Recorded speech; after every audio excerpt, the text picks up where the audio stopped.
চন্দ্র সৃষ্টির ইরাদা করে দেন, কোন বলেছেন হয়ে গেছে। তারা সৃষ্টির ইচ্ছা করেছেন তো কোন বলেছেন হয়ে গেছে। তামাম পৃথিবীতে আমরা যা দেখি আর না দেখি সব তৈরি হয়েছে আল্লাহর কোন শব্দের মাধ্যমে। শুধুমাত্র তিনটা জিনিস আমার আল্লাহ তার কুদরতি হাত দিয়ে বানাইছে।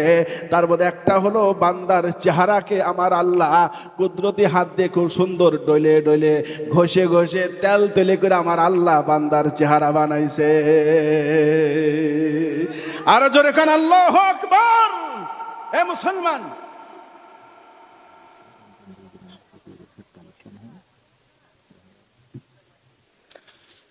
কষ্ট হচ্ছে আপনাদের?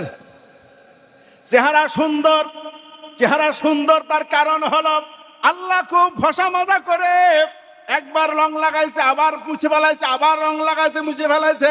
শিল্পী যখন আর্ট করে দেখবেন, যখন ফুল অঙ্কন করে, আমার ভাইরা কোনো মূর্তি বানায় হিন্দুরা দেখবেন বারবার বারবার ঘষা মাজা করে। যতক্ষণ পর্যন্ত সুন্দর না হয় ততক্ষণ পর্যন্ত শিল্পীর কাজ শেষ হয় না। শ্রেষ্ঠ শিল্পী রব্বুল আলামিন আপনার চেহারাকে সুন্দর করে বানাইছে। চিৎকার করে বলুন সুবহানাল্লাহ। এজন্যই তো মানুষের চেহারা দেখে আর একটা মানুষ পাগল হয়ে যায়। কথা কান ঠিক না বেঠিক আমার ভাই? না, গরুর জন্য গরু পাগল হয় না, ছাগলের জন্য ছাগল পাগল হয় না, জিনের জন্য জিন পাগল হয় না, ফেরেশতার জন্য আরেকটা ফেরেশতা পাগল হয় না দোস্ত। কিন্তু মানুষের চেহারার মধ্যে এমন একটা আকর্ষণ আমার আল্লাহ দিয়েছে, একটা মানুষের চেহারা দেখে আর একটা মানুষ পাগল হয়ে যায়। আর জোরে বলেন না ঠিক না বেঠিক? আর জোরে বলেন ঠিক না বেঠিক আমার ভাই? না, ইউসুফ আলাইহিস সালামের সুন্দর চেহারা দেখে শুধু জুলাইখা না, মিশরে আমার ভাই রাজপ্রাসাদে মিশরের হাজার হাজার মেয়েরা লেবু কাটার পরিবর্তে আঙ্গুল কেটে ফেলাইছিল শুধুমাত্র ইউসুফের সৌন্দর্য দেখে পাগল হয়ে। কথা কান ঠিক না বেঠি? আল্লাহ ঘোষণা দিয়ে দিলেন, মানুষ তোদের সৃষ্টি করে পাঠায় দিলাম দুনিয়ায়, ঘোষণা করে দিলাম মানুষ হলো সব থেকে সুন্দর, মানুষের থেকে সুন্দর পৃথিবীতে কেউ নাই। চিৎকার করে বলুন আল্লাহু আকবার। মানুষ চাঁদের থেকে সুন্দর, মানুষ তারার থেকে সুন্দর, মানুষ ফুলের থেকে সুন্দর, মানুষ ফেরেশতাদের থেকে সুন্দর, মানুষ জিনেরদের থেকে সুন্দর। যত সৌন্দর্য আছে সব সৌন্দর্যের মধ্যে বাছাই করে করে আল্লাহ মানুষকে সুন্দর করে বানাইছে। এক বাচ্চার ঘটনা মানকুল আছে কিতাবের মধ্যে। পূর্ণিমা রজনীতে নিজের বিবিকে নিয়ে ছাদের ওপরে প্রেম আলাপে লিপ্ত। যখন একেবারে বোর প্রেমে জমে গেছে, এক পর্যায়ে বাচ্চা আবেগে বলে ফেলাইছে, আকাশে পূর্ণিমার চাঁদ আমার কাছে যত সুন্দর, তুমি আমার কাছে তার থেকে বেশি সুন্দর, কারণ আমি তোমাকে চাঁদের থেকে বেশি সুন্দর মনে করি। বিবি বলতেছে, এটা কথার কথা হলো? একটা চাঁদ তার চেহারার আলোয় গোটা পৃথিবী আলোকিত হয়ে যায়, অন্ধকার রজনী আলোকিত হয়ে যায়। আমি এমন একটা মানুষ, যদি আমি ঘরের ভিতরে থাকি আর বিদ্যুতের বাতি অফ হয়ে যায়, আমার চেহারাটাই ঘরও আলোকিত হয় না, আমাকেই তালাশ করে খুঁজে পাওয়া যাবে না অন্ধকার রজনীতে। কথা কন ঠিক না বেঠিক? সুতরাং চাঁদের সঙ্গে তুলনা হয় না, মানুষ কখনো চাঁদের থেকে সুন্দর হতে পারে না। বাদশা বলছে, শোনো, যদি তুমি চাঁদের থেকে সুন্দর না হও তাহলে তোমাকে 3 তালাক দিয়ে দিলাম। বলার সাথে সাথে বাদশার বিবির চেহারাটা কালো হয়ে গেছে। কি বললে তুমি? তুমি তো সব শেষ করে ফেলাইলে। যে পরিমাণ ভালোবাসা তুমি ইতিপূর্বে আমাকে দিয়েছ, আবেগে তুমি আত্মহারা হয়ে গেছো, আমাকে চাঁদের সাথে তুলনা করা শুরু করেছো। এই ভালোবাসার মাঝখানে যা বললে সব শেষ। গ্লাস ভেঙে গেছে, আর ঘরে নেওয়ার কোনো সুযোগ নাই। কাঁচের গ্লাস হাতে পড়ে গেলে ভেঙে যায়, ও আর জোড়া লাগানো যায় না। আমি তালাক হয়ে গেছি, আর গল্প করার দরকার না, আমি চলে গেলাম, তোমার গুড বাই, তুমি থাকো তোমার জায়গায়, আমি গেলাম আমার জায়গায়। কথা বলার সাথে সাথে বাচ্চার এখন হুঁশ ফিরে এসেছে। চিন্তা করছে, কি বলতে কি বলি ফেললাম, কলা গাছের মাথা খেয়ে ফেললাম, এত সুন্দর বউটা আমার হাতছাড়া হয়ে গেল।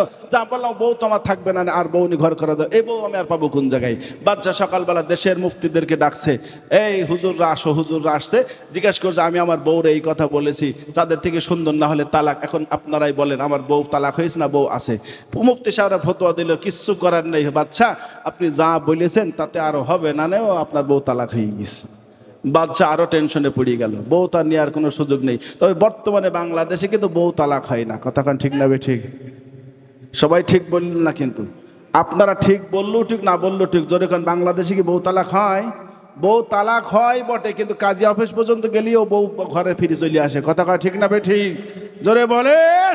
বর্তমানে বাংলাদেশে যারো সন্তানে ছেয়ে গেছে, আপনি ওই মানেন আর না মানে একটু বুঝে যান, আমার কাছে আপনি হিসাব নিয়ে যান, বাড়ি গিয়ে মিলাবেন। আমাদের সমাজে বউ তালাক দেয়, শরীয়ত বলছে বউরে 3 তালাক দিলে ওই বউ নিয়ে আর সংসার করা যায় না। থুতু ফেললে ওই থুতু আর খাওয়া যায় না। জোরে কেন খাওয়া যায়? জোরে কয় না খাওয়া যায়? একবার থুতু ফেললে সেই থুতু আর খাওয়া যায় না, গিলা যায় না। তো বউ একবার তালাক দিলে ওই বউ আর ঘরে নেওয়া যায় না।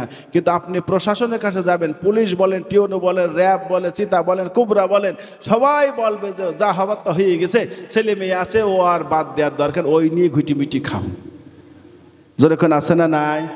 আর জোরে কোন আছে না নাই? 1 নম্বরে তালাক হয় না। তালাক কোর্টে গেলে বউ তালাক দেয়, দেওয়ার পরে কাজী অফিসে গেলে কাজী অফিস তো পড়ায় কাজী সাহেব ফিরাই দেয়, বউ বলে তালাক হয় নাই, আবার ওই নিয়ে সংসার করে। জোরে কেন আছে না নাই? আরো জোরে কেন আছে না নাই? 2 নম্বর হারাম কাজ হয়, বউ তালাক দেয়, ও তালাক মেনে নেয়, স্বামীও মেনে নেয়, বউ মেনে নেয়। দেখবেন মেয়ের বাবা এবং মা, ওর অভিভাবকরা মেয়েরে ঘরে রাখতে চায় না। যখনই তালাক দিয়ে দেয়, তালাক যখন নিশ্চিত হয়ে গেল, শরীয়ত বলছে 3 মাস 10 দিন ইদ্যত পূরণ করতে হবে। ইদ্যত পূরণ করা ছাড়া ওই মেয়েকে অন্যত্র বিয়ে দেওয়া যায় না। কিন্তু আমাদের দেশের মুরব্বীরা মেয়ের ইদ্যত পূরণের আগেই আর এক জায়গায় বিয়ের ব্যবস্থা করে দেয়। আচ্ছা বলুন, ইদ্যত পূরণ হওয়ার আগে ওই মেয়েকে আর এক জায়গায় বিয়ে দেওয়া যায়? জোরে বলুন, যায়? যদি বিয়ে দেয়, ওই বিয়ে কি বৈধ হয়? তাহলে মেয়ে তালাক হলো এক জায়গা থেকে, তালাক হওয়ার পর ইদ্যত পূরণ করার আগে আর এক জায়গায় বিয়ে দিল, শুধু এরও মানে তালাকটা ফাইনাল হলো না, ওর বিয়ে বন্ধন আবদ্ধ হয়ে গেল। বলুন তো দেখি, বিয়ে যদি বৈধ না হয়, ওই দাম্পত্যের জীবনে যে সন্তান আসবে, সন্তান সুসন্তান হবে না কুসন্তান হবে?